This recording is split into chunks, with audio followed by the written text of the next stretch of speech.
Smirnoff apresenta Vozes da Parada, o podcast oficial da parada LGBT+, de São Paulo. Vozes da Parada.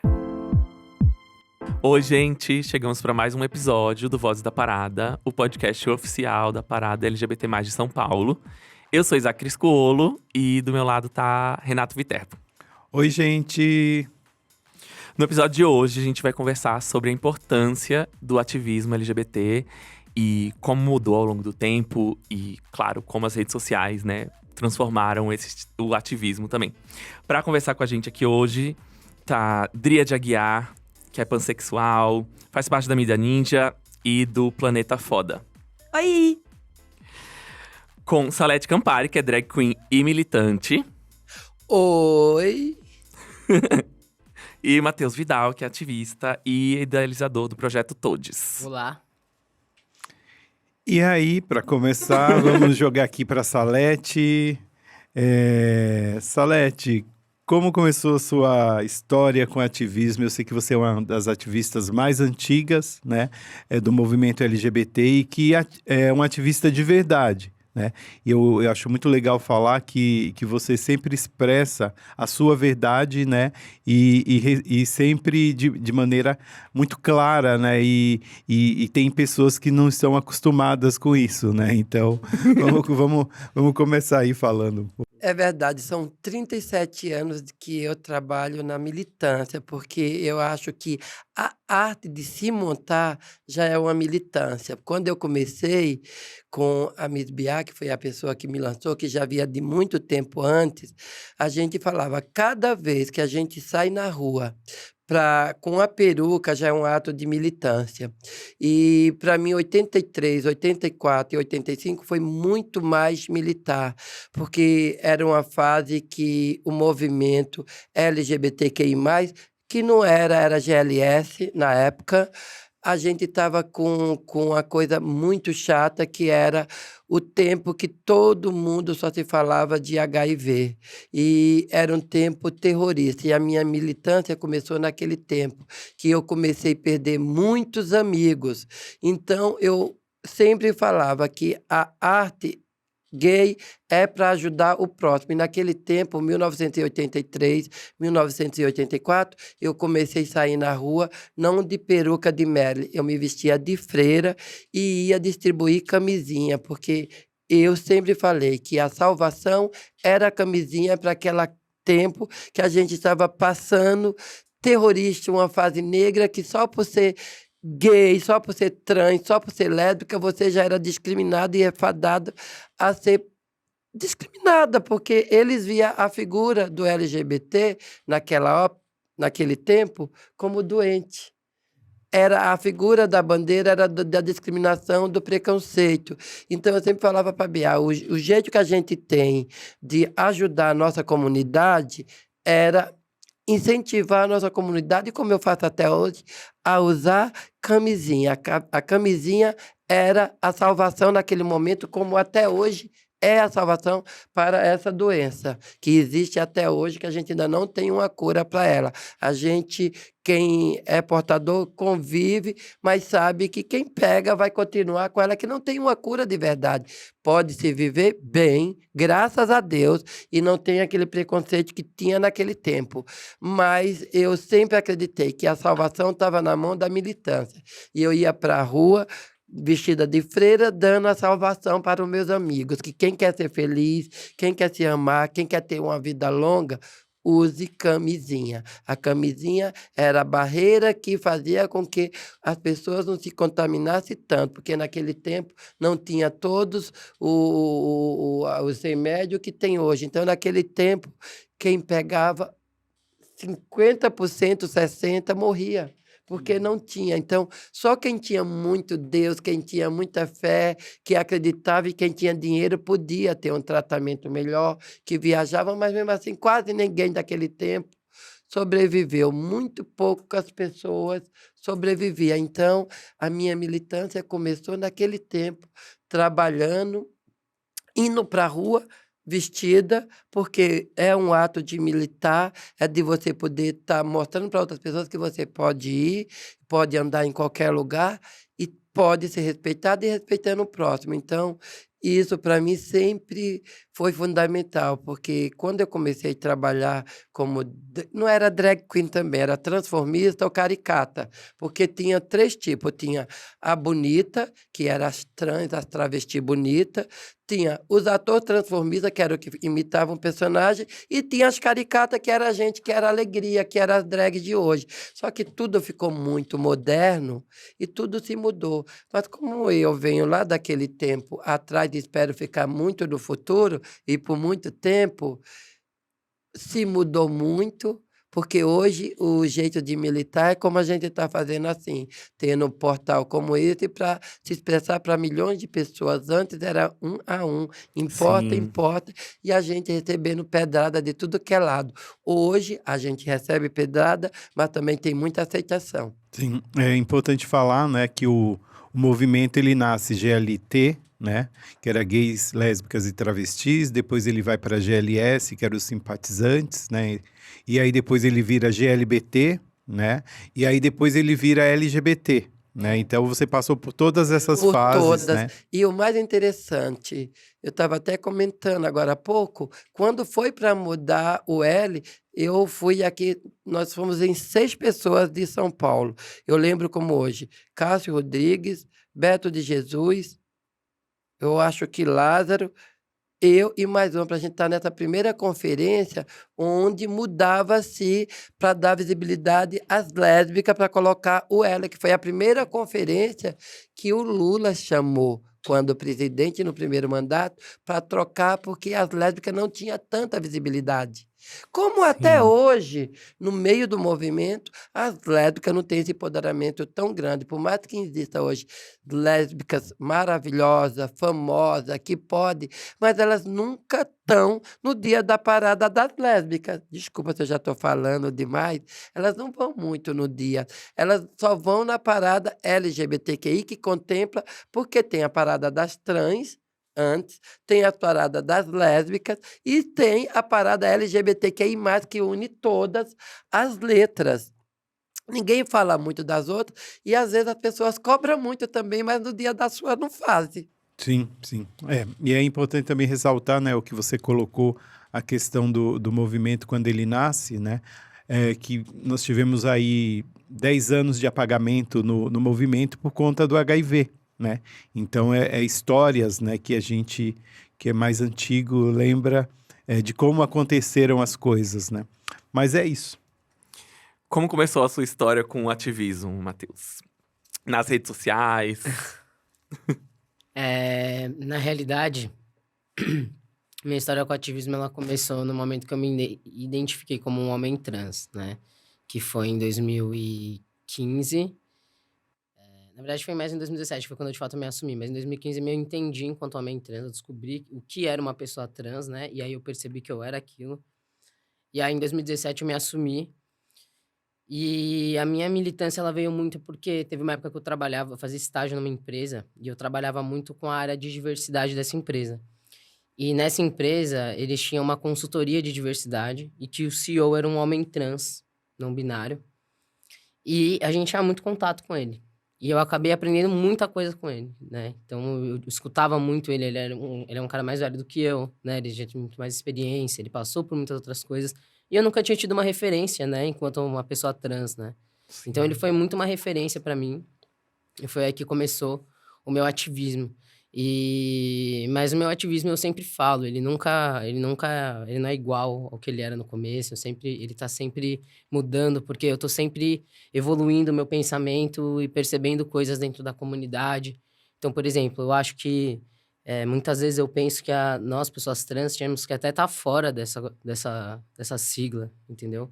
Porque são pautas muito diferentes, né? Então, a gente tá falando muito de orientação sexual, só que trans é identidade de gênero, não tem nada a ver. Então, por exemplo, se fala...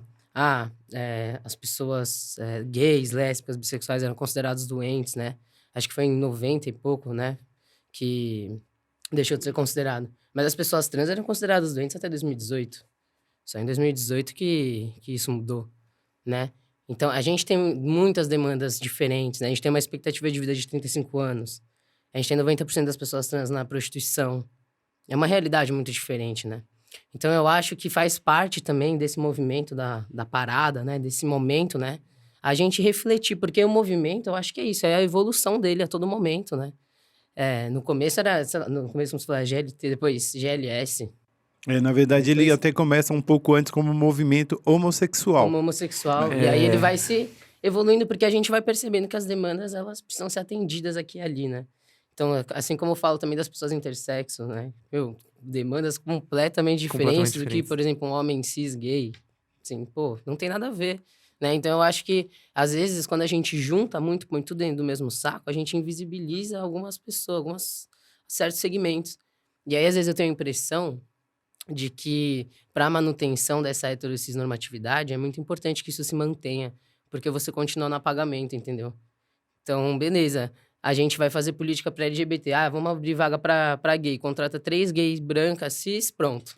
Fizemos políticas para LGBT. Não, Tá diversa a empresa, entendeu? né? Não, e eu posso te falar que ele falou uma coisa que é muito verdade. Os trans sempre ficaram muito escondidos. E quando é um trans masculino, muito mais. Ele não tem a visibilidade, como ele falou que começou em 2018, ele vive uma realidade totalmente diferente da nossa. E quando a gente fala de movimento para todos os tipos de trans, quando eu fui na primeira conferência, eu sempre achava que o T, que eu falava que era o transgênero, que era aquela transição que a gente falava, a gente está mudando todo dia, a gente muda todo dia, e a gente não termina não acompanhando o raciocínio, porque o meu é uma coisa, o seu é outro, o seu é outro. Agora, quando chega na trans e no homem trans, primeiro porque a trans só é vista, vamos ser bem sinceros, me desculpa se eu estou falando, eles não vê como um profissional que trabalha, um profissional que empregue, eles vê só como prostituição. E essas grandes empresas também, que é amiga da comunidade, eles não dão emprego para a mulher trans. E quando se fala do homem trans, é muito difícil até deles falarem dentro da empresa. Parece que não existe ainda. Eu estava falando poucos dias, no dia da parada, e eu estava dando uma entrevista, quando o pessoal fala, mas agora todo mundo está bem aceito, tem 4 milhões de pessoas na rua. Eu falo, não está todo mundo aceito. O preconceito começa dentro da casa da gente e vai para a família e para uma pessoa como você que diz que todo mundo é aceito. Por que não é? Dentro da comunidade também. Eu tem fui na parada e eu sofri transfobia de um homem gay cis que queria ficar comigo. Eu fiz até um vídeo falando sobre isso depois. Porque ele queria ficar comigo, eu falei que não. Ele insistiu, eu falei não, não, não, não. E aí eu falei, eu sou hétero, tipo, eu não vou ficar com você, sabe? Daí ele falou assim, então o que você tá fazendo aqui? Sai daqui, você tá ocupando um lugar que não é seu, você não tinha que estar aqui. E aí eu falei pra ele, eu sou trans, tipo, você tá invisibilizando totalmente pessoas trans. Existem pessoas heterossexuais dentro da comunidade, entendeu? E aí ele pegou e riu da minha cara. E saiu. E aí, tipo, a reflexão que eu levantei muito foi isso. Tipo, ele riu da minha cara porque pra ele continuou com o pensamento de que eu não devia estar ali naquele lugar. Porque esse movimento, infelizmente, ele é muito visto ainda como gay, né? Ou como falando só de sexualidade. Sendo que tem muitas outras coisas.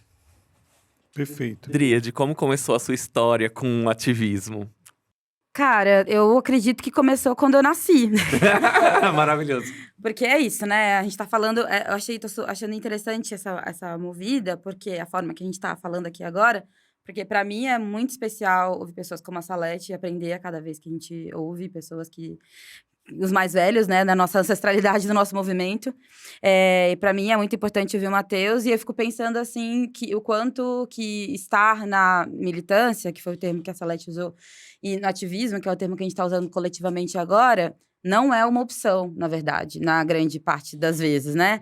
Porque é isso, Salete disse que ela toma essa frente e eu achei muito, muito bom que você usou a palavra terrorismo, porque o que aconteceu, eu leria hoje como terrorismo midiático, né? A forma com que o país atravessou a era da AIDS, mas o que você fez é terrorismo artístico, que é você ir de uma forma que vai impactar as pessoas. Eu sou uma freira e eu tô doando camisinha, eu tô fazendo isso na sua Exato. cara. É uma grande ação de terrorismo. É uma salvação, porque e eu fui muito discriminada na época. Ah, mas como você hoje? Porque eu falei, porque Deus, eu sempre achei que Deus está em tudo e em todos, porque a gente não vê isso, eu sempre achei. E quando a gente vai na igreja, eu sempre que eu sou muito religiosa, eu sou devota de Nossa Senhora da Salete, de Nossa Senhora Aparecida, de Nossa Senhora de Fátima. Melhor Nossa Senhora. E quando a gente vai na igreja, parece que quando a gente vai comungar e recebe a hóstia, a gente é liberto de todos os pecados que a gente tem. Quando você vai na igreja, você vai lá, o padre te dá, você se conversa, ele te dá a hóstia, parece que você está bem. Você foi libertado de tudo que você fez ontem de errado. E eu falava que, para mim, eu ficava contente, e quando eu dava a salvação, eu sempre falei, a camisinha era a salvação naquele momento, porque era uma freira que era engraçada e era mais fácil das pessoas pegar comigo aquela camisinha, porque, na verdade, o pessoal tinha vergonha de usar uma camisinha. Cara, não, Hoje, um todo histórico lugar de tem... educação sexual que esse país tem era, imagina que Então, eu sempre significa. achei que isso era uma militância diferente. Nunca ganhei um centavo de ninguém, sempre fiz porque era o meu trabalho social e eu acho que a salvação, até hoje, em tudo que está acontecendo, só depende da gente. Dentro da sua orientação, porque eu escutava muito isso, e eu digo que é brincar, que as pessoas falavam desse jeito. Ah, mas isso é safadeza, cada um escolhe a sua opção de ser. Eu falava, ei, parou. Eu não sou marca de sabão, de detergente, não é opção. Opção é de você beber água ou não beber, a opção é de Ou você tomar comprar um café carro com ou leite. não. A minha orientação, a gente nasce assim. Então, eu sempre vi essa dificuldade. Primeiro, porque eu vim de uma cidade desse tamanho da Paraíba, do interior da Paraíba, onde lá o menino nasce para ser Lampião, não Maria Bonita. Então, aí já muda, já tem um olhar diferente. Olha, da Paraíba é cabra macho. Tem que nascer para. Então, a gente tem pautas diferentes em cada uma. Uma gay que é do Nordeste, que tem, é preto, que é da periferia, esse está fadado a ser discriminado a vida inteira. Ou por mais que a gente fale que não tá, aí tem mais. E se é trans, Deus é pai. Eu tive o tempo inteiro na frente do Transcidadania, quando foi lançado, em São Miguel Paulista, eu vi a dificuldade de ser um LGBTQI+, na periferia. Você pauta, você tem olhares de pessoas que olham para você com nojo. Eu lembro que uma vez eu saí da minha casa, que eu moro na Vaiandava, falei, eu quero ver o que as pessoas... Não fui de carro, eu fui para São Miguel Paulista, montada de salete. Peguei, fui andando da minha casa até o metrô Anhangabaú, fui até o Brás, peguei o trem, fui até São Miguel. Graças a Deus não aconteceu nada comigo, mas os olhares que eu sentia era de não aceitação de quase todo mundo.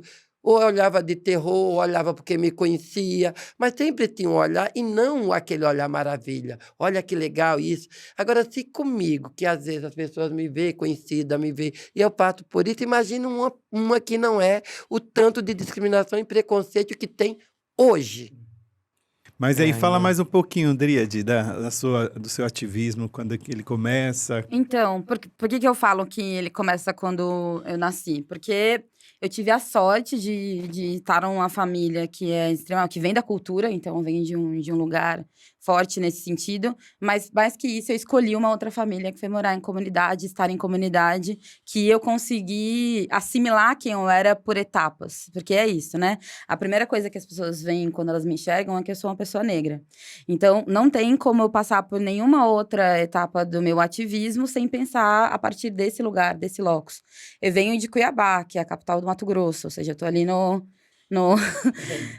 centro-oeste brasileiro, no lugar onde é o agronegócio, onde o Nordeste tem a coisa do cabra baixo, no meu lado tem a coisa do Pantanal, enfim, que vocês todos imaginam que tá bastante na memória cultural hoje das pessoas. Mas é isso, eu sou negra, eu vim de Cuiabá, eu sou uma mulher, e aí eu sou pansexual. A etapa, o meu aprendizado para entender que eu era todas essas coisas, que cada uma dessas coisas significava coisas para as pessoas, foi um aprendizado. E para além de tudo, no topo disso tudo, eu sou uma mulher gorda, né? Então, essas coisas todas, foram me colocando, me obrigando a entender quem eu era. E mais do que isso, o que as pessoas enxergavam quando elas me viam, né? Então, como foi a minha vida sendo uma pessoa negra? Como foi a minha vida sendo uma mulher? Como foi a minha vida sendo uma mulher pansexual? Sendo uma mulher pansexual negra e gorda? Sendo essa mulher negra pansexual gorda, que veio de... Cada uma desses atravessamentos, desses lugares, locos sociais, me colocavam nesse lugar. Então, nunca foi uma opção, porque ou era eu aceitar tudo que vinha com isso, ou era eu entender que eu poderia fazer parte da transformação que exige estar nesse lugar, né?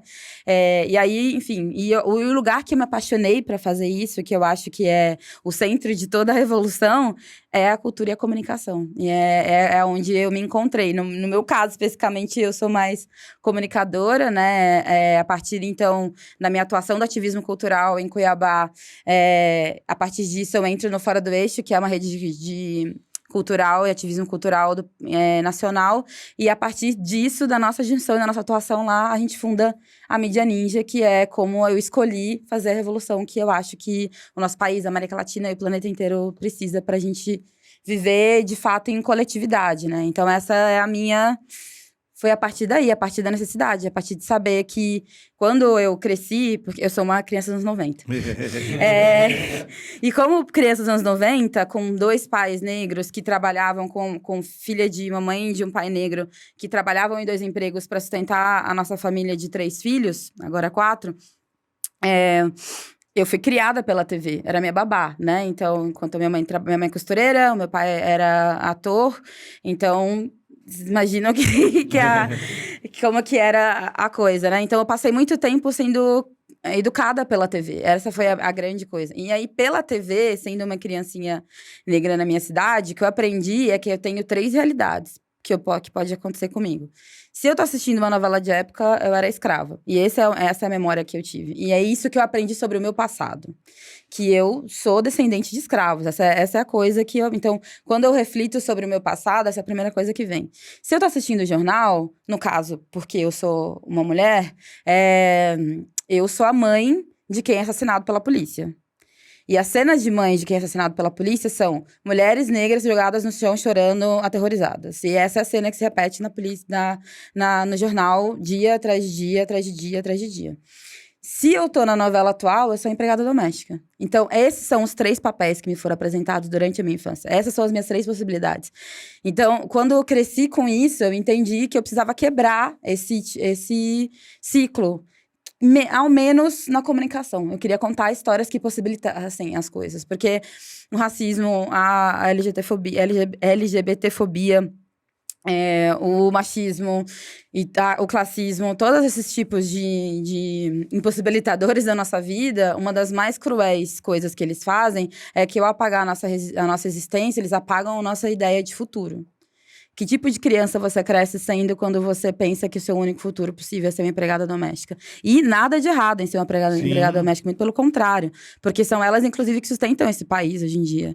Mas que tipo de perspectiva, né? Ainda mais hoje que se fala do poder nessa forma tão ampla, e ainda mais que a gente está falando aqui, o tema desse ano da parada, justamente Vote com Orgulho, que tipo de pessoas eu vou votar se eu cresci pensando sobre isso? E é por isso que a gente sempre critica.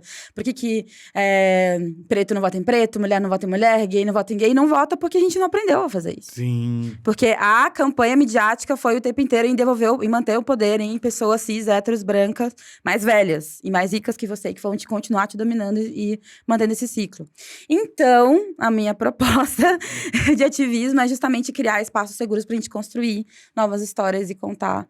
Não novas histórias, porque isso é uma coisa que me incomoda um pouco. Histórias de pessoas trans, histórias de pessoas negras, histórias de pessoas indígenas, histórias de pessoas que quebram um padrão existiram sempre. A gente só foi invisibilizado ao longo da nossa história. Então, a gente tá aqui para contar outras histórias. Perfeito. Mas isso é tão importante, você falou que esse é o momento, depois desse tema tão importante da parada, que esse ano a parada me representou muito. Sempre me representou, porque para quem é militante é o nosso Hoje, no Brasil e no mundo, é o maior ato político, é a parada LGBT de São Paulo, porque dá voz para todas as pessoas que estão escondidas, que não têm coragem de sair do Brasil inteiro, porque é naquele dia que toda a imprensa do Brasil inteiro mostra que a gente pode ir para a rua e que a gente pode gritar pelo que a gente é. Mas quando a gente fala de política voltada para o público LGBT, a gente não está acostumado a votar nos nossos pares. É como você falou, os professores não votam em professores, o preto não vota em preto, a mulher não vota em mulher, porque a gente tem um país que tem 57% de mulher e a gente tem lá na Assembleia 20% de mulheres. A gente tem um país que a gente fala que tem 56% também de pretos, não é isso? 56 ou 54, é sempre assim quando se fala, e a gente não tem representante pretos na Assembleia para lutar pelos seus direitos. Agora, olha que coisa estranha. Dizem que a gente tem 22% de evangélicos no país e eles têm uma bancada de quase 40% evangélica em tudo que é lugar. Então, se diz que eles são unidos e a gente ainda não aprendeu unir para colocar os nossos pares lá. Eu não acho que necessariamente a gente precisa votar em quem tipo, tem uma vivência parecida com a nossa. Por exemplo, eu jamais votaria no Tami.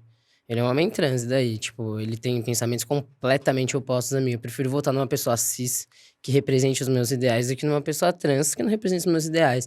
Então, eu acho que essa questão da representatividade é uma coisa, primeiro, que a gente pode questionar em muitos lugares. E é lógico que eu não tô passando pano, né? Falta mesmo ter opções de pessoas trans. Não é só o Tami. Tinham que ter várias outras opções de homens trans, de mulheres pretas, de homens trans pretos, de pessoas trans com deficiência, enfim. Tinham que ter várias opções. Elas não têm. Mas já que elas não têm, não necessariamente a gente precisa votar em quem tem uma vivência parecida com a nossa. E também tem um outro ponto em relação à parada dela ser uma coisa inclusiva, né? Porque é isso, né? Eu realmente eu não consigo, eu não vejo dessa forma, assim, sabe? Tipo, eu não acho que é um lugar inclusivo, eu acho que acho que ela é seletiva, acho que ela é inclusiva para alguns, assim, sabe? Mas ela não é inclusiva para todo mundo. Eu vejo várias pessoas trans, né, que falam pra mim, Mati, eu não sei nem porque você foi na parada, né, cara? Tipo assim, a gente não vai mais, assim, a gente só vai na marcha trans, porque realmente não tem cabimento. Toda vez é um estresse, toda vez rola uma transfobia, toda vez, né? Então, eu fico pensando, pô, mas isso é muito triste, né? Porque a gente, na real, tinha que lutar por esse espaço, né? Em vez de, tipo, falar, não, beleza, vamos fazer o nosso corre. Mas ao mesmo tempo é o que eu falei, tipo, eu acho que tem muito... Eu não tenho nunca uma opinião formada sobre isso, porque eu acho que é um debate muito complexo, assim, sabe? Então eu acho que ao mesmo tempo que a gente precisa lutar pelo nosso espaço dentro da comunidade, a gente também precisa correr por fora, porque dentro da comunidade lutar não tá funcionando, assim, sabe? Que é o que a gente vem vendo, assim, por aí, né? Eu vejo muito, por exemplo, quando eu falo... Eu sou produtor de conteúdo nas redes sociais também, então eu vejo muito quando eu falo, por exemplo, de genitalismo, que é uma pauta que atravessa diretamente pessoas trans. O que eu mais recebo é comentário de homem gay cis, assim... Eu não sou obrigado a ficar com uma pessoa trans, eu não sou obrigado, se eu não quiser, eu não sou obrigado, eu não sou obrigado. E aí eu falo, pô, primeiro que eu não tô querendo obrigar ninguém, eu não tô nem aí quem que vocês ficam, quem vocês não ficam, né?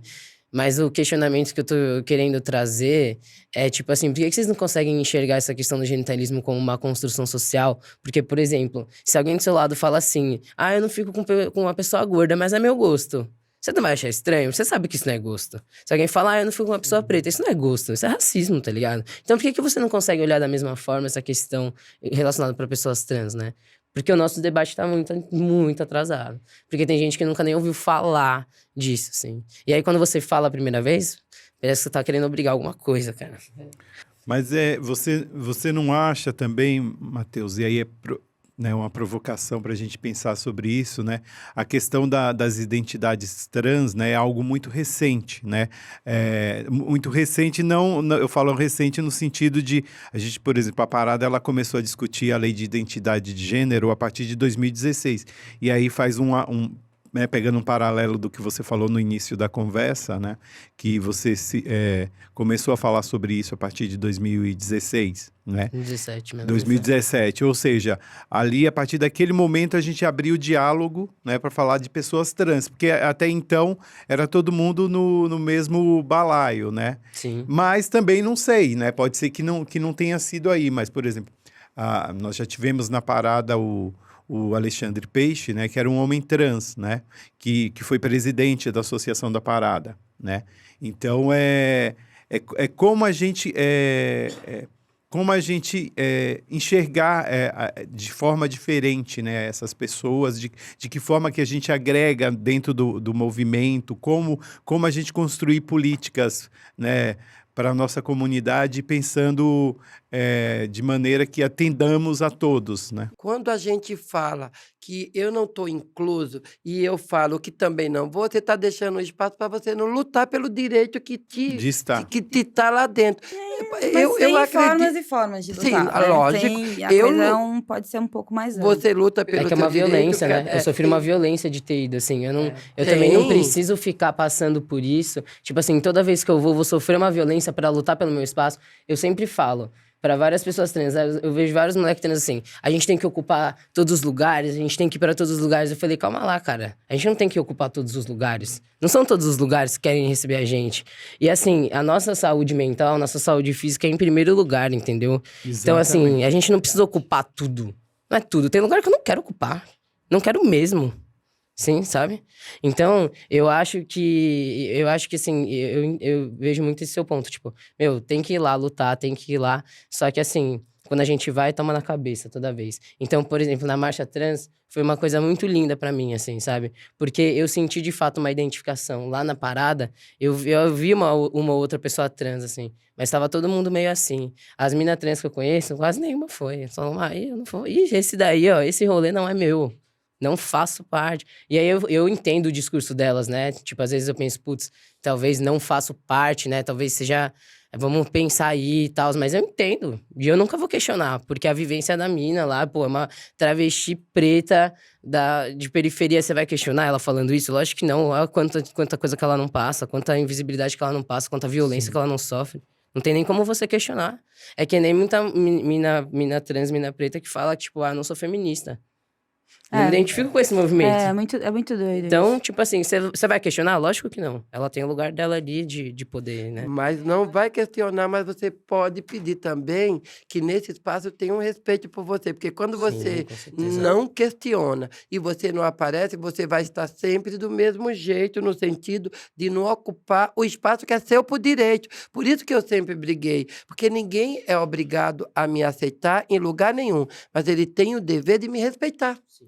Quer dizer, eu vou ser bem sincero, e o Renato sabe disso, na parada, em qualquer lugar. Se eu me sinto que eu não estou sendo prestigiada e que aconteceu alguma coisa que não está, para mim, legal, eu vou lá cobrar, eu vou bater, eu vou gritar, porque, afinal de contas, a gente luta pelos direitos iguais. Se tem 100 homens trans que está ali, você conhece, que a gente não conta tanto, porque quase todo mundo, é quando eu sempre falava no começo, que as meninas lésbicas não se apoderaram do espaço das paradas, tem reunião, tem tudo que se faz, elas nunca aparecem, elas não estão. Quando eu peço para, assim, lá na parada LGBT mesmo, quantas vezes eu vou? É muito pouco a gente ver um trans masculino, é muito pouco que a gente vê uma trans brigando para ter seu direito de fato. Agora, é complicado você chegar no dia que deveria ser o espaço que você tem de todo o seu direito, aí quem é que vai cobrar? Ah, mas não teve nenhum dia lá, vem no dia oficial. Como eu já cobrei, já falei assim,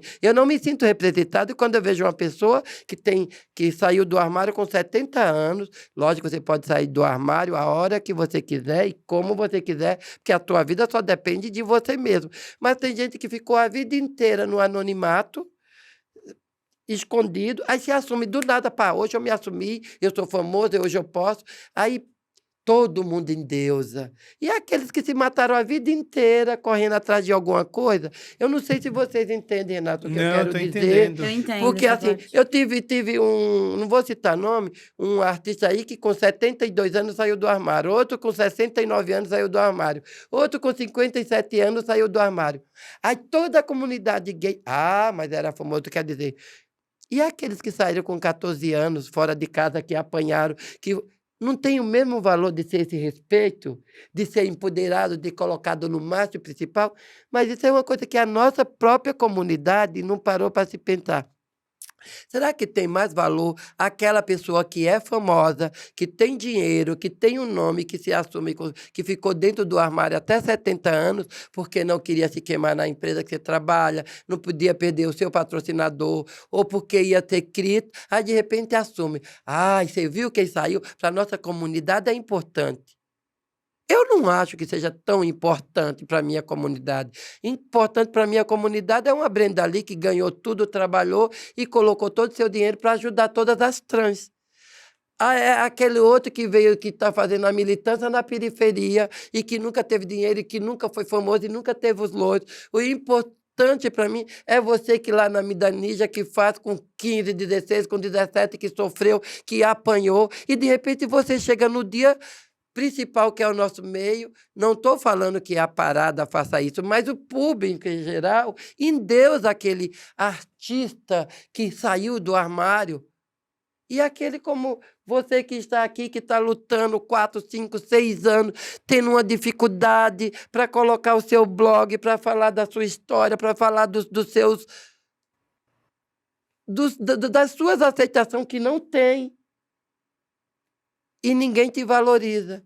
Porque, gente, para um homem trans, para uma mulher trans, o problema não é só a visibilidade, é a discriminação, é o preconceito, é a não aceitação, é dentro de casa também, e principalmente para o homem trans ainda é mais.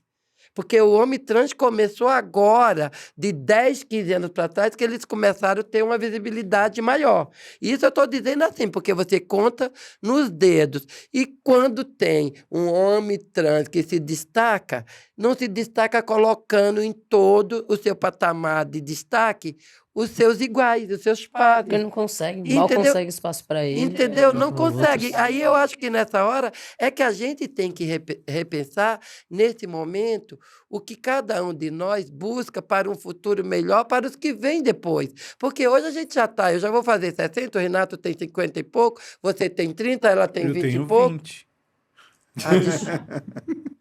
Mas eu acho que o que o Matheus tá falando é assim, tem a militância, a gente tá falando de uma LGBT, né? A gente Em tá geral. incluindo. Mas quando você chega lá no dia, no chão, né, da parada, se isso coloca em risco a sua integridade física, né? A gente tá falando de uma população que as demandas de saúde mental são completamente diferentes, né? Que mexe na questão física, assim. Eu também não iria, porque a sua segurança física tá em jogo, sabe? A transfobia, ela vai ser sentida ali na pele, na hora. E eu acho que é uma discussão que a Sim, gente... é uma discussão que a gente tem que fazer, mas essa discussão a gente tem que fazer com a gente mesmo. Porque se a gente não fizer lá onde tudo está acontecendo, é como ele falou, deu uma coisa bem clara. Ele falou que tem um político que é da mesma orientação e que não representa ele, que ele não votaria e votaria no outro. Eu sempre falei, eu não voto numa pessoa LGBTQI que eu não acredito que faça uma demanda para mim, como muitas vezes eu não votei em outros candidatos que não tem nada a ver, mulher indígena, que lute pela periferia, que lute pelo que eu acredito, porque a gente você buscou nisso, você vai buscar nisso, alguém que te represente no seu todo, no seu completo, não é só na sua orientação. A gente busca, e ele está buscando não só por ele, está buscando por um amiguinho, pelo outro, que vem pelo outro que não tem capacidade.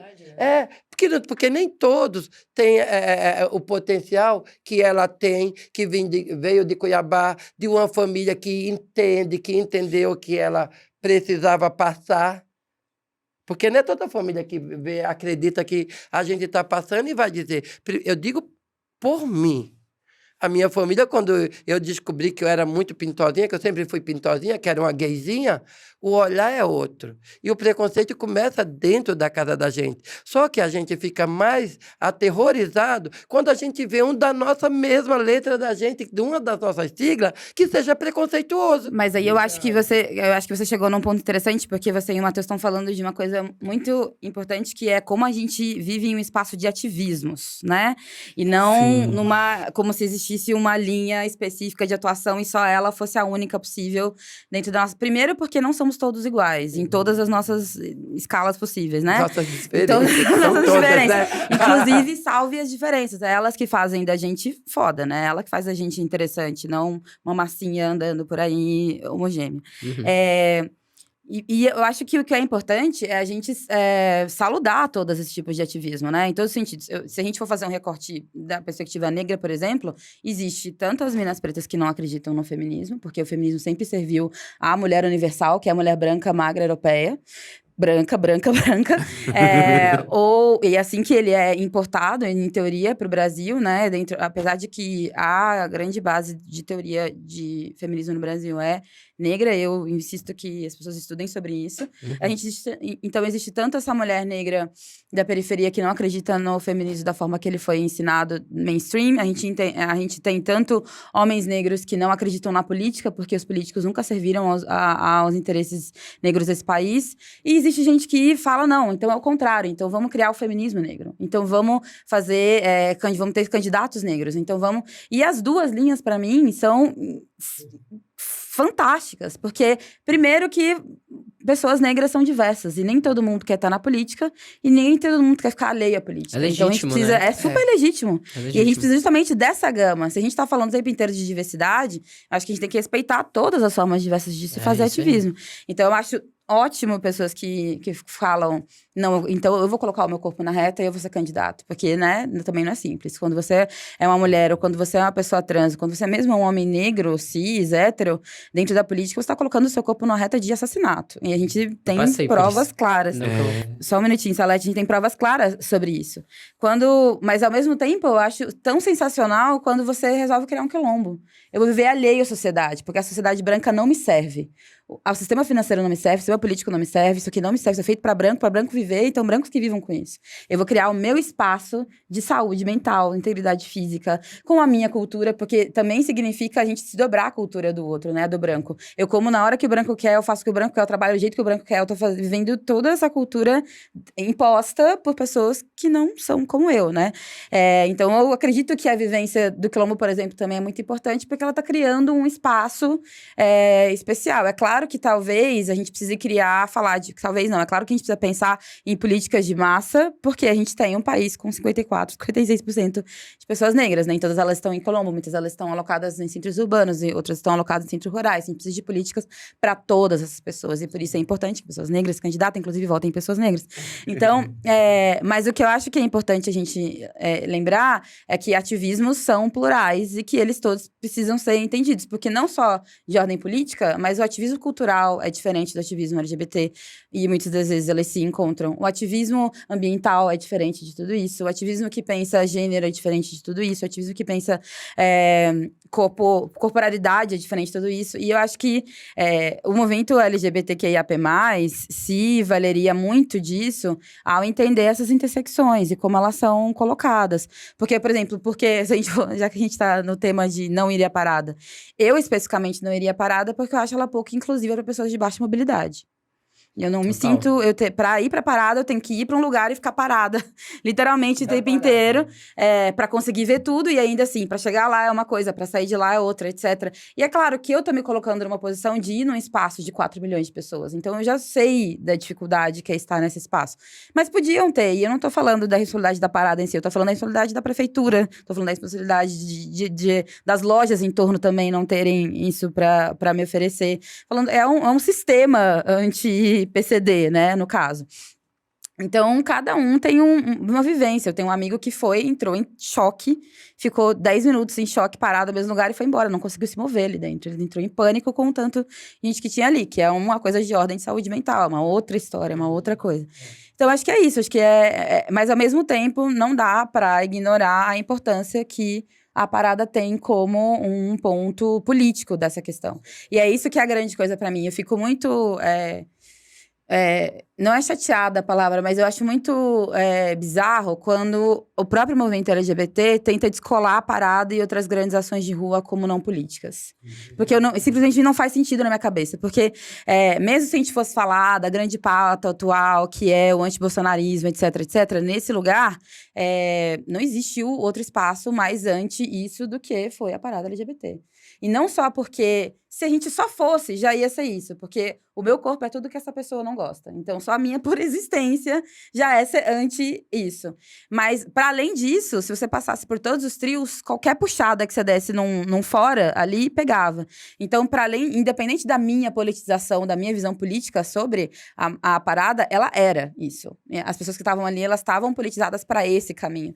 Então, o que eu fico nessa agonia, e o Matheus puxa bem esse debate quando ele pergunta, ai, por que as pessoas ainda se assustam que existam lésbicas e gays transfóbicos? Pelo mesmo motivo que existem pessoas da comunidade LGBT que são racistas. Pelo mesmo motivo, porque a gente não está pensando isso de forma interseccional. A gente não está pensando em como essas lutas todas se encontram.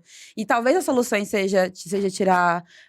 seja a gente pensar no movimento transgênero no geral, fora do movimento de sexualidade. Eu lembro que quando eu comecei a estudar a sexualidade, eu achei bizarro que as coisas estivessem todas no mesmo lugar.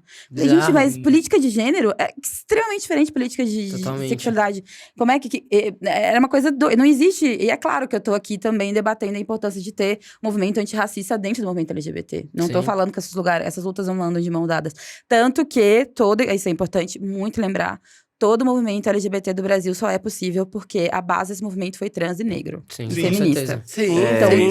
Então não existe... O movimento LGBT não se sustenta sem mulheres, pessoas trans e pessoas negras. Então, a partir disso, é óbvio que pessoas lésbicas, gays, bissexuais, pansexuais, polissexuais, independente da sexualidade, tem que ser... pensadas a partir da questão trans, a partir da questão negra, a partir da questão feminista. Isso é impossível dissociar uma coisa da outra. Só que são pautas extremamente diferentes e a gente precisa elaborar elas de outras formas. Enfim, eu me estendi, eu sei. Não mas foi muito... Eu tô tentando... Tão maravilhoso quando a gente tá num papo assim, que tem uma coisa... Eu, quando fui candidata política a primeira vez, eu já fui 3 vezes candidata política. A primeira vez eu vim candidata política porque tinha um candidato que era contra a parada e queria fazer o dia do hétero.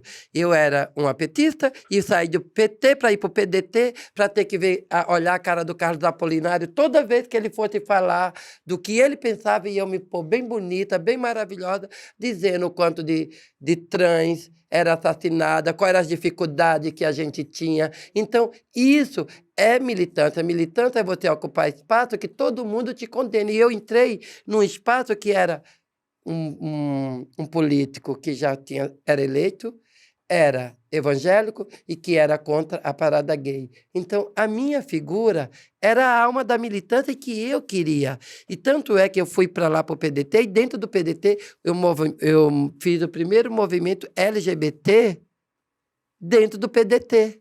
E que foi uma pauta que foi maravilhosa, que foi para Brasília, que eu fui para Brasília falando pelos LGBT dentro do PDT, que não existia, que era um partido de pessoas que não contemplavam a nossa classe. Então, eu saí de um partido que era o PT, que tinha uma vasta camada de pessoas lutando pelo movimento, que todas as leis voltadas para o movimento LGBTQI+, era o PT, e fui para outro partido. Salete, você é louca? Eu falei, louca é eu ver uma pessoa todo dia falando mal do LGBT e a gente não poder falar nada, porque a gente não está lá. Então, eu fui lá, me candidatei, fiz tudo o que podia para poder falar pelo que eu acreditava. Foi uma loucura minha? Poderia ter sido assassinada? Poderia. Mas eu juro por Deus, eu adorava quando eu via aquele monte de gente falando, tudo a mesma coisa, e eu chegava montada de mulher e eu falava assim, agora vocês vão ter que me aturar eu falando do meu jeito, ou errado, falando do que eu penso, das políticas que eu quero para o movimento. Não fui eleita. Mas, para mim, foi muito maravilhoso poder toda vez entrar, quando eu vi aquele monte de gente falando no que eu não acreditava, e eu poder falar o que eu acreditava. Poderia que não fosse importante para a minha comunidade. Quando a gente fala, a gente não elege LGBT. Tem LGBT que não contempla o que a gente quer, mas só deles estar lá já é uma representação, já tem que uma hora aquele que está lá pode ter alguém que tem uma mente boa como a sua, e que de repente esteja junto e fala, olha, a gente tem, você é eu sou você, a gente está numa mesma no mesmo patamar de sofrimento, porque é um sofrimento que um LGBTQIA+, tem no Brasil, que você pode ser assassinado a qualquer hora. E quando tem um lá que não nos representa, que não faz nada por a gente tem que, pelo menos, eu pelo menos penso, a gente tem o dever de tentar fazer alguma coisa para que eles votem. Como que a gente pode chegar nesse? É pela parada? É pela outra empresa? É por outra ONG? Vamos se reunir, vamos chamar, vamos trazer aquela pessoa para o lado da gente, porque senão aquela pessoa não vai estar no lado da gente nunca e a gente vai estar sofrendo cada vez mais. Às vezes, eu odeio o homem que está lá, mas quando eu vejo alguém falando que votou nele, eu vou tentar de todo jeito eu conversar com aquela pessoa e explicar com a melhor maneira possível o porquê ele não deve fazer aquilo. Por mais que eu não consiga, porque eles têm a mente muito assim. Mas se eu vou brigar, se eu vou meter o pau, se eu vou fazer isso, ele vai estar cada dia mais dizendo, tá vendo, ó? É isso que eles querem, eles brigam, eles aí. Então, pelo menos eu, Salete Campari, quero pedir desculpa a todos e todas que estão aqui e que estão assistindo, se eu falei alguma coisa que não contempla, mas eu penso que se a gente fizer a nossa parte bem feita, ou pelo menos tentar, você vai sofrer, a gente vai ter a dor de cabeça, a gente vai chorar, a gente vai ter... Mas pelo menos a gente fez a parte da gente. Agora, se a gente não fizer nem a parte da gente e deixar indo, os meus candidatos que eu votei, eu corro atrás, eu vou, eu brigo, eu xingo, se tiver que xingar lá na hora, eu xingo. Mas se a gente não for, querido, eles vão estar fazendo errado e a gente vai tentar deixando a coisa acontecer. Eu não votei, eu amo o Tami, eu conheço desde 5 anos de idade, peguei no colo, porque a Gretchen é minha amiga há muito tempo, ela ia na boate que eu trabalhava, e o Tami fala isso, e eu não votei porque eu não acreditava nas coisas que fazia. Mas não é porque eu não acredito, se de repente você falar, vamos tentar, Salete, vamos fazer uma coisa, vamos lá, eu vou chamar, eu vou junto, porque se a gente está junto, a gente pode, pelo menos, não fazer com que ele entenda a nossa ideia, mas que, de repente, ele venha a pensar. No momento que a pessoa começa a pensar, pode ser que esteja do lado da gente. Agora, se a gente meter o pau, ele nunca vai estar do lado da gente. Então vamos voltar. Desculpa. Não, Eu me imagina.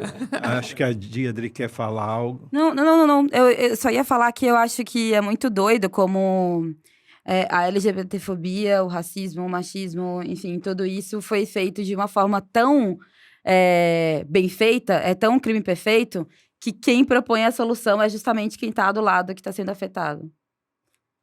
Eu não teria que estar resolvendo o racismo. Não foi eu que inventei, isso é coisa, literalmente coisa de branco. Exato. A gente também não deveria estar tendo que resolver a LGBTfobia. Não foi a gente que inventou. O ódio contra a gente não é culpa nossa. Logo, a gente não tem que propor a solução. Da mesma forma que a gente não deveria estar resolvendo, que eu não deveria estar resolvendo o machismo, que eu não deveria estar resolvendo. Mas é sempre parte da gente as soluções e o quão... vou chamar de generoso, para ser bom com a gente mesmo. Quão generoso isso é dentro da nossa visão. Porque é isso, nós somos os mais afetados e a gente propõe as soluções. Eu acho ótimo. Acho ótimo também que tem gente que escolheu não fazê-lo e simplesmente viver a sua vida e ser feliz. Porque, no fim, é isso que a gente quer. A gente não tá lutando pra gente continuar lutando a vida inteira, certo? A gente tá lutando para que, em gerações futuras de 3.855 anos a partir daqui, essas pessoas vivam. Simplesmente. A gente quer que as pessoas simplesmente vivam. A gente não quer... Não existe um desejo, um fetiche em continuar o tempo inteiro sofrendo e lutando por uma coisa. A gente faz porque a gente sabe da nossa responsabilidade social. A gente faz porque nos dá sentido à vida. Eu me sinto empoderada por lutar por mim mesma e por pessoas que pareçam comigo. Eu me sinto feliz em fazendo a minha parte dessa coisa. Mas eu também entendo a pessoa que escolheu não fazer parte. Entendo a pessoa que priorizou a saúde mental. E eu acho que isso, inclusive, é a vitória dos meus ancestrais. Minha ancestral, que foi raptada, escravizada, estuprada, não lutou para eu continuar trabalhando pro capitalismo. Ela lutou para eu ser feliz. Então, se a gente tem pessoas da minha idade ou mais novas que eu que puderam escolher, eu acho que isso é uma vitória. A gente conseguiu ser bem-sucedido na missão de propor paz de espírito para outras pessoas. E eu acho ótimo quem faz a minha escolha, que é a escolha que eu fiz de dedicar minha vida inteira, 24 horas por dia, 100% da minha vida para isso. E acho ótimo que a gente possa, que por isso a gente criou espaço para que pessoas também escolham ser e viver. É que é difícil, eu sempre penso muito nisso que você falou, tipo, tiveram 2 coisas que você falou que me pegou. Tipo, essa de você escolher, né? É que, tipo, muitas vezes eu penso, Assim, que às vezes a gente pensa que a gente tem a opção de escolher. Porque o mundo... É porque é É tipo verdade, uma- você fala assim, eu não vou mais falar sobre isso. Eu não vou mais falar sobre isso. Eu vou viver minha vida, ninguém sabe que eu sou trans, eu saio na rua. Mas alguma coisa vai te lembrar que você é, sabe? A sociedade faz questão de lembrar que você não faz parte daquilo. Tá ligado? Então você pode escolher não lutar, né? E é o que você falou, meu. Eu falo, eu tenho um amigo meu, que a gente mora junto, e ele é muito mais discreto do que eu em relação a isso. E aí, tipo, eu tava conversando com outro amigo dele e falava assim, mas eu nem sabia que aquele seu amigo era trans também, não sei o que. Eu falei, ele é mais na dele e tal. Ele, nossa, mas ele podia falar, mas eu falei, lógico que não, ele faz o que ele quiser da vida dele. Ele não precisa falar, ele não é isso. Ele é tantas outras coisas, tá ligado? Ele é um cara super legal, que tá estudando, que trabalha, que faz as coisas dele. Né. Então, tipo assim, não é só isso. E aí eu penso muito nisso, na questão, tipo, teve um menino trans que veio falar comigo exatamente isso essa semana, porque eu postei um vídeo falando assim, a gente tem que estudar, a gente tem que entender de política, entendeu? A gente tem que se munir de informação, né? E aí o menino, ele tem, tipo, 14 anos, eu fiquei morrendo de dó. Eu falei assim, nossa, Mate, que triste, né? Que a gente tem que fazer isso, né? Porque eu só queria viver minha vida, cara. Eu falei, mas é isso, não. cara. Eu falo, você pode viver sua vida. Só que você nunca pode esquecer, né? Porque, na real, você nunca vai esquecer, sempre vão estar te lembrando. E outra coisa que você tinha falado que me pegou muito é da gente propor a solução, né?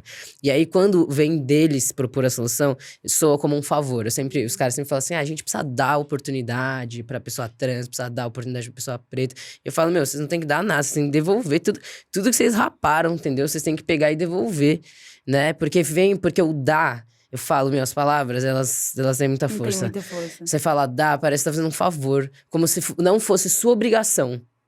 Mas, na real, é obrigação de quem é cis, de quem é hétero, de quem é branco. De É quem uma tá em status de dívida, é uma poder. dívida, entendeu? A gente tem que entender... Quando você tá nesse lugar de opressor, você tem que entender que é uma dívida. Porque se você não entender assim, dessa forma, você não vai entender como a sua obrigação. E você vai achar que é opcional você fazer aquilo. Só que não é opcional, entendeu? Sim, Se você quiser viver em comunidade, em coletividade. Exatamente. isso é verdade. E para vocês, o que é ativismo, o que não é ativismo?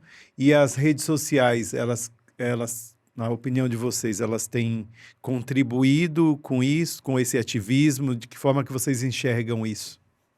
Ai, gente, eu até chorei agora, porque quando você fala isso, olha quanto é tão importante a gente estar aqui podendo falar isso.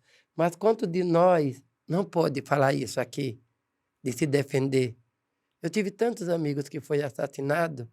Então, quando eu sempre fiz essa militância, quando você fala, mas eu só queria ser feliz. Mas nem muitos, igual a nós, não podemos ser felizes porque não pode falar, porque não tem uma família que fez, que estudou, como você falou, que o menino está estudando. Quantos que não pôde, só porque decidiu ser uma travesti cedo e que foi expulsa de casa? Quantos de nós não pôde e ver amigos? Eu vi tantos amigos meus jogados fora. Então, às vezes... Eu me sinto num lugar, mesmo com todas as dificuldades que eu tive e que passei, de não ter tido pai, não tive mãe, de ter morrido com 7 anos, mas eu fiz minha parte. E eu acredito que, algum tempo, daqui a mais 40 anos, 50 anos, alguém vai lembrar disso. Lógico. Porque eu acho que esse certeza. momento Com é certeza. muito nosso. Com certeza. Independente, O que a gente você tá pode estar fazendo com sofrendo esse- muito agora, você está sofrendo, eu estou sofrendo, mas imagina quantos amiguinhos nossos que não pôde sofrer porque foi assassinado por crime de ódio. É por isso, nessa hora, quando eu falo, se a gente não se cala, muita gente às vezes até não gosta de mim por criticar, por brigar, por falar, mas teve muitos amiguinhos meus que estão lá na Paraíba, que estão lá em Pernambuco, que não tem uma parada como essa, que é um ato tão grande, que parece que não vale para nada, mas quando tem 3 milhões, 4 milhões de Importante. pessoas na rua, tem uma importância tão grande, É forte. porque são nessa hora que os políticos que estão lá, que começam, pode até pensar, gente, que não é a favor deles dar o que a gente precisa, é um dever de político. Quantos? Às vezes a gente critica, porque eu também já critiquei parada, eu já critiquei um monte de coisa, e o Renato sabe disso.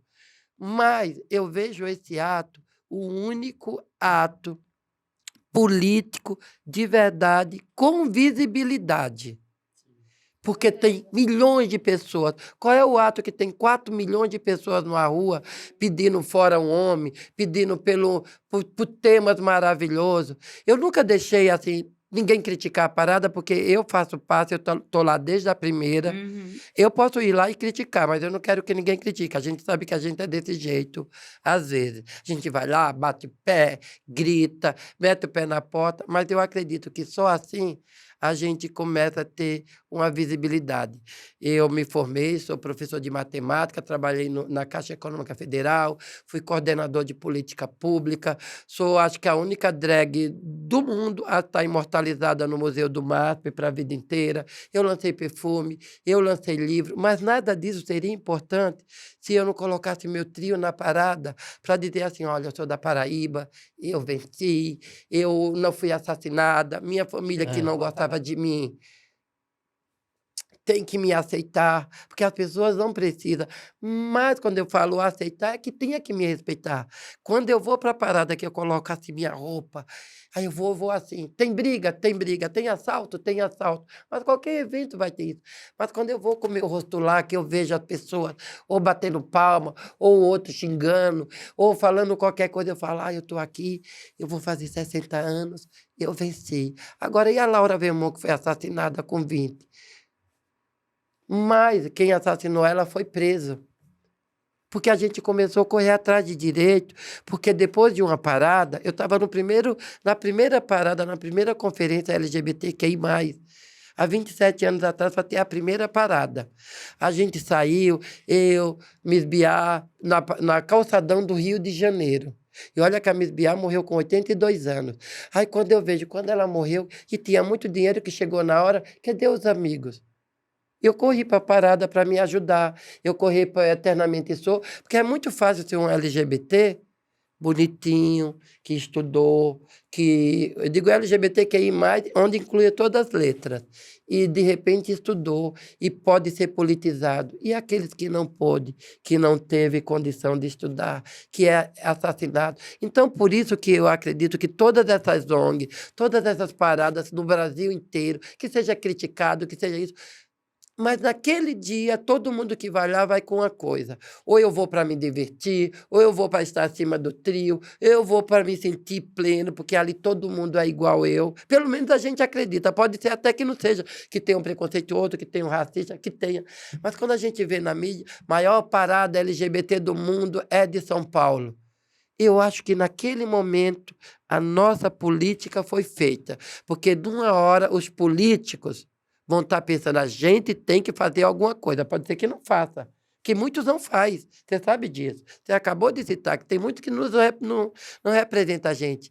Mas chega uma hora que daqui a 30 anos você vai chegar assim, olha, eu saí de Cuiabá, eu fui lá, eu gritei, eu fiz minha parte. A minha parte eu tentei para um outro que venha depois de você, vai lembrar de você, ou a sua família vai falar, olha, ela morreu com 82 anos, mas quando ela tinha 27, 28, 30, ela lutou, ela brigou, ela levantou a bandeira pelo que ela acredita. Porque a gente tem que fazer pela gente mesmo. Eu sempre acho que a militância é quando a gente faz pela gente que vai ajudar o próximo. Agora, tem gente que não faz, fica no mundo dele e só critica e nem sai de casa. Eu queria eu só não queria uma parada LGBT que fizesse por todos, mas como eu queria um país que todos os LGBT olhassem para dentro de si e tirassem todo esse tipo de preconceito que as nossas letras têm um contra o outro. Porque existe muito essa discriminação dentro do nosso movimento. É o gay que não gosta da mais afeminada, é a trans que não gosta da bicha musculosa, é a gay que não gosta do homem trans, é o homem trans que não se contempla com todo mundo, é a outra que não gosta da travesti que é preta da periferia, é o que não se une com as lésbicas. E isso é uma coisa que a gente tem de começar dentro do nosso meio também. A gente, cada um, fazer a nossa parte. Porque se a gente for deixando e não fizer nem a nossa parte, a gente vai chegar em 2000, em 3000, como você falou, e a gente vai estar batendo a mesma coisa, porque eu estou já há 37 anos que eu saio, E a gente viu muitas mudanças, mas eu fico triste quando a gente tem um país que mais mata LGBT, que é o Brasil. É isso. Deirdre, quer falar algo? Não, é porque essa pergunta, ela é interessante pra gente que se organiza através das redes sociais, né? Então, qual é o papel das redes sociais nisso? E se a rede social atrapalha ou diminui ou ajuda? Eu acho que as redes sociais, assim como qualquer outra coisa, é uma plataforma. As redes sociais e as ruas, elas têm pra mim, nisso elas estão iguais, né? A gente escolher fazer uma grande ação na rua significa impactar pessoas que estão passando por ali, significa mover o corpo das pessoas, né? Para estar presente, elas serem impactadas visualmente, fisicamente com aquilo. E estar nas redes sociais significa impactar outras coisas, em outros tempos, em outras formas. Assim como toda plataforma, tem um lado bom e tem um lado ruim. Eu não vou entrar aqui no discurso comunicólogo em torno disso. Mas o que eu vou dizer é que eu vejo nas redes sociais uma camada diferente de segurança que eu não vejo em outros espaços, né? Falando, assim, dentro da minha vivência das comunidades que eu acompanho, as pessoas negras se sentem mais confortáveis para falar de racismo em espaços virtuais do que em espaços presenciais. Pelo simples motivo que alguém não pode tacar uma garrafa em você.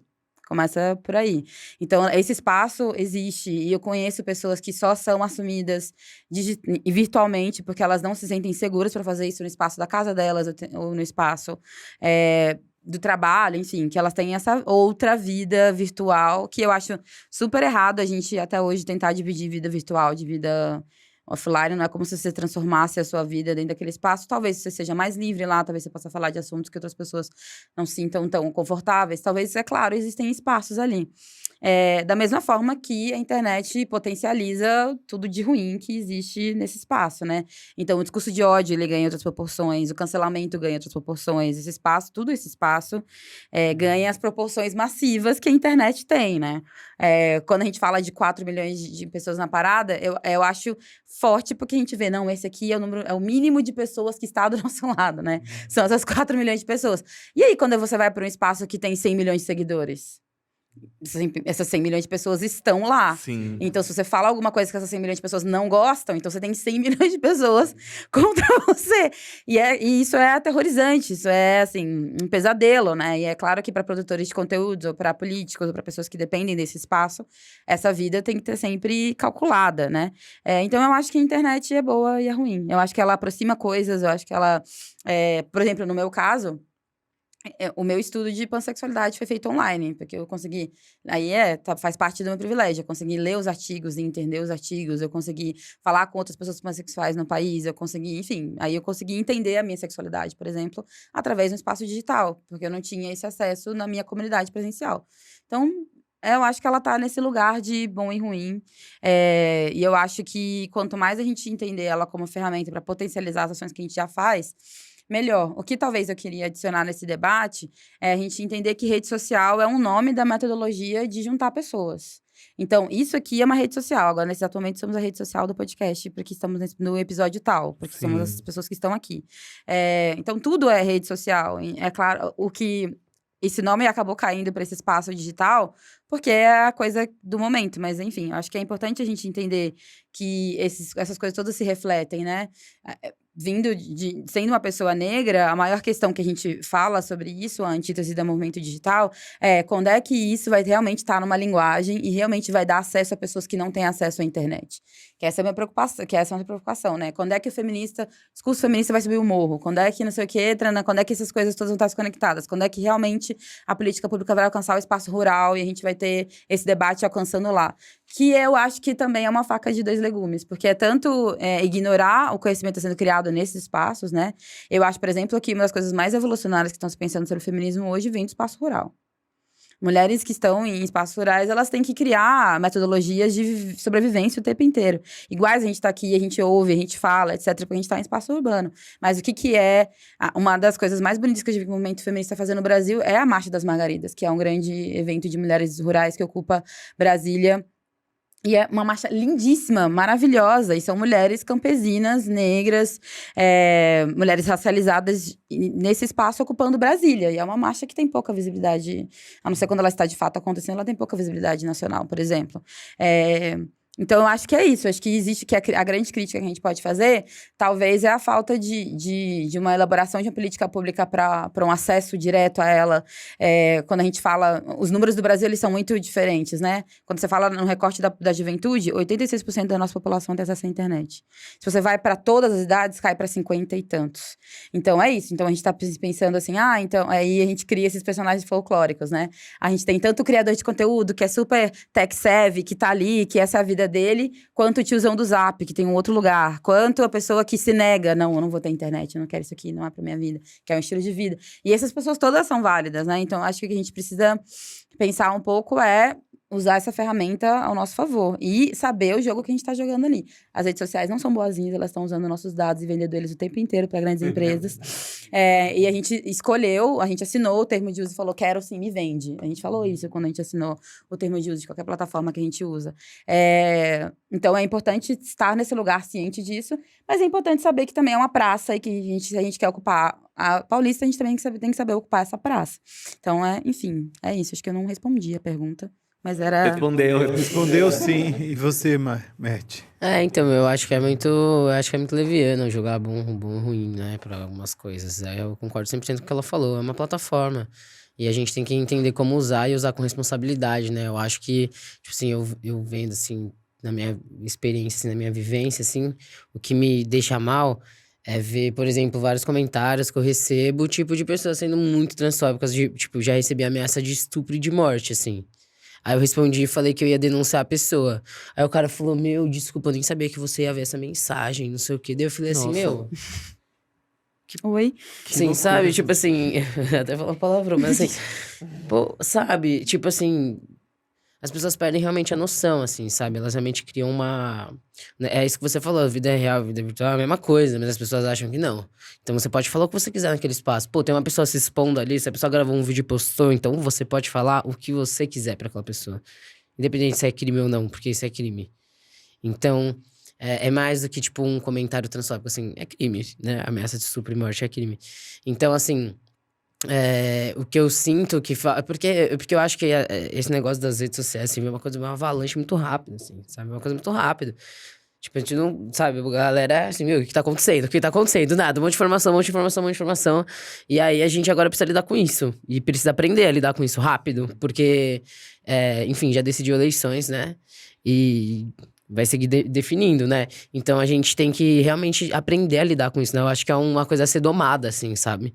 Acho que em muitos lugares ainda é meio terra de ninguém, assim, sabe? Então, eu acho que isso é bom a questão dentro do ativismo de, pô, qualquer pessoa agora, mano, pode pegar e compartilhar a vivência dela. Falar lá na internet. Eu, por exemplo, pô, eu sou publicitário. Fico o dia inteiro lá de home office, aí eu acordo mais cedo, vou lá, gravo meus vídeos, na hora do almoço eu vou lá, gravo meus... Porque eu tô na minha casa. Na minha casa eu faço um outro trabalho. Então isso é muito bom, né? A ideia possibilita muitas coisas, né? Ele é versátil nesse sentido, assim. Mas tudo tem que ter cuidado, né? A gente tem que ter cuidado com tudo. Então acho que é isso, é a questão de ter responsabilidade e ter legislação pra isso. Não é só responsabilidade, que a gente não pode... Marco sabe? Civil da Não internet, gente, pesquisem, pelo amor de Deus. Não dá pra cobrar a responsabilidade das pessoas. Responsabilidade e ter uma política de verdade que puna, porque todo mundo na internet é juiz e advogado da vida dos outros. Mas é igual na rua. Sim. É muito doido, porque a galera acha que isso foi um comportamento da internet, mas não é. Ele se intensifica, eu acho. Não, sim, Mas óbvio, entende é muito. potencializador. É o que eu Porque falei tem no gente começo. morrendo hoje, Super. tem muita gente morrendo por fala transfóbica, preconceituosa, e pessoas que não sabem nem te conhecem, ela vai lá, faz um texto e manda e vira. Super. E naquele momento ela já é seu juiz, ela já te condenou Super. ao que você tem que passar e repassa Exato. aquela Foi o bola que de aconteceu com o Paulo agora. Mas Acabou isso é um acabou de comportamento acontecer isso com o humano, Paulo. né? Mas é um comportamento... Isso que é doido, assim. É um comportamento humano, tipo... Sim. Antes da internet, isso acontecia. Tipo, quantos comentários LGBT Mas do agora ouvido da vai minha pro mundo tia. inteiro de Lógico. uma vez. Uma Não, coisa, é isso, é o que eu tô antes falando. era o A vizinho que internet, ela falava, dá brigava escala. e morria ali.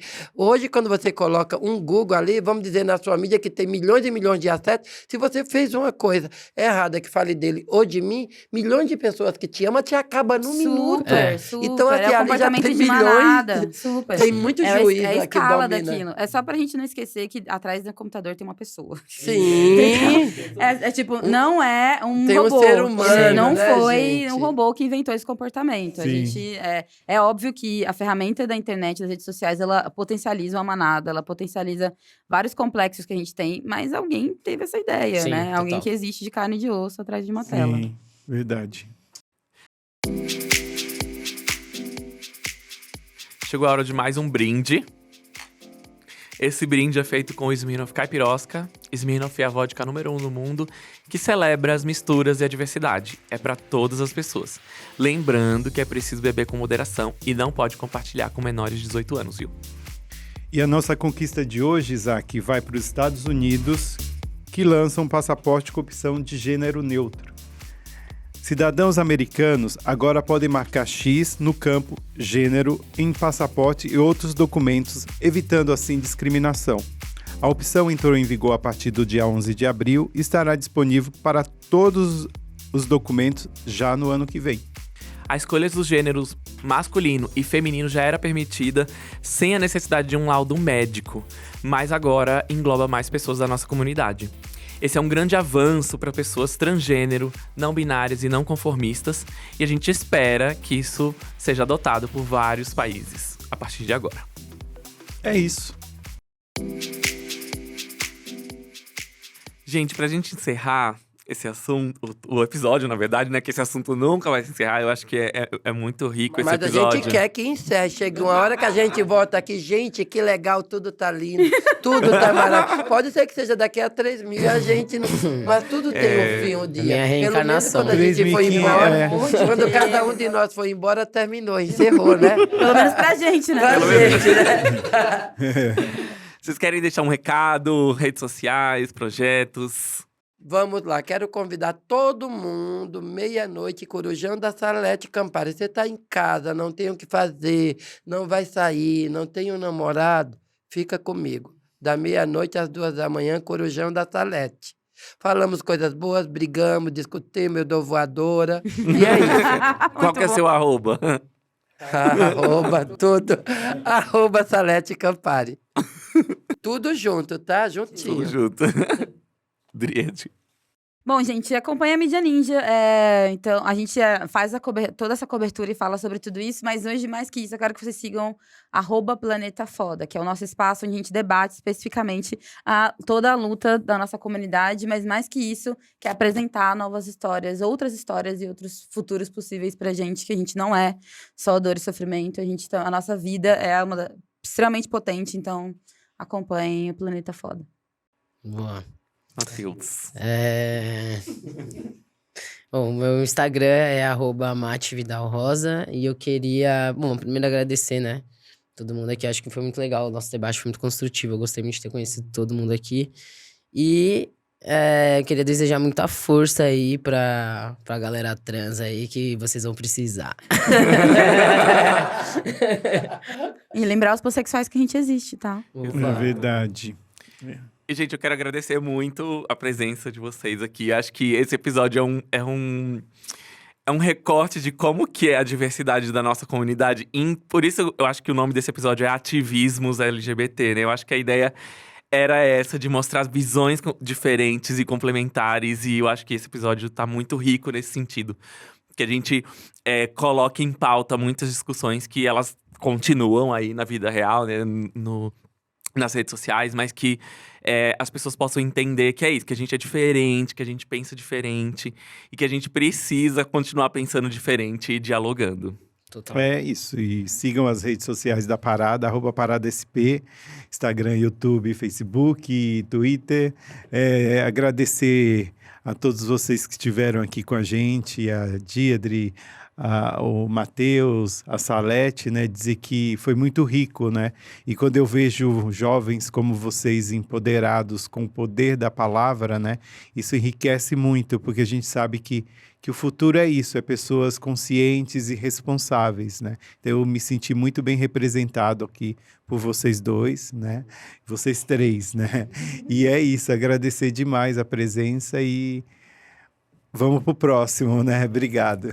Não Obrigada. esqueçam de seguir o podcast e dar uma notinha lá pra ajudar a gente no Spotify. E quero pedir desculpa se eu falei alguma coisa que ofendeu alguém, porque eu sou muito sincera Que mesmo. isso aí. Porque a vida é construção. assim, a gente tem que Não, ser nada, agente tá de tudo verdade certo. sempre. É Salete isso mesmo. Sincera. Sincero. Vamos criar um quadro lá Mas é no, muito no bom, Corujão, é muito bom Salete isso. Sincera, perguntas e respostas. É isso. É Obrigado, que às gente. vezes, sem querer, a gente ofende alguém que está do outro lado com a palavra, que é sempre o que eu falo. A internet tem esse dom de repente, com a palavra, colocar a pessoa num lugar que não cabe a ela e que ela não gosta também. E não é feio você pedir desculpa quando você Muito é... pelo contrário, o- se mais gente pedir desculpa, você...